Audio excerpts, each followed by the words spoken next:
Countless ages ago, when the earth was still young and fresh, there were no adults, only children who danced and played all day. There was no need for work in those times, for the gods provided enough food for everyone, in the trees and bushes, on the vines, and in the good earth itself. The gods also provided companions to anyone who wished for one, and that is how our story begins, on the day that Pandora came into the life of Epimetheus. He was to be her companion, and she was to be his.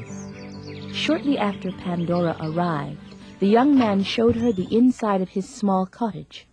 Almost immediately, Pandora's attention was drawn to something, a large box that sat near the center of the room. She was curious about it and its contents. When she asked Epimetheus where it had come from and what was inside, he responded that he did not know the contents of the box, nor could he reveal its source, for he had made a sacred promise never to tell who brought it and to never open it. As the days passed, Pandora's curiosity grew more intense. One afternoon, while alone in the cottage, she noticed that the gold and silver cord that fastened the box's lid appeared to have no beginning and no end. How curious. Perhaps I can find out where the ends are by unraveling the cord. Certainly there can be no harm in that. Suddenly, the cord glowed and began untying itself. The box could now be easily opened. Then, just as suddenly, the box began to shake, and voices could be heard from within, pleading, "Let us out! Let us out! Let us out!" Now, at that very moment, Epimetheus was out with the other children, but he was not playing. For the first time in his life, he was gloomy. So he decided to return to his cottage to see if Pandora could cheer him up. He arrived just as his companion was about to lift the lid. But Epimetheus did not stop her, for if truth be known, he was just as curious as she.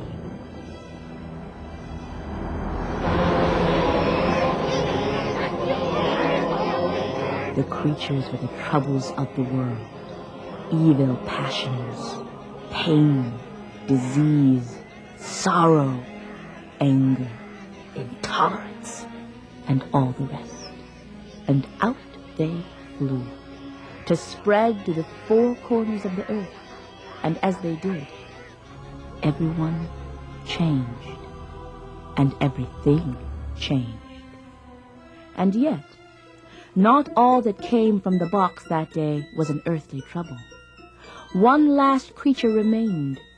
Her wings, which appeared to be made of rainbows, lifted her out of the box until she hovered near Pandora and Epimetheus.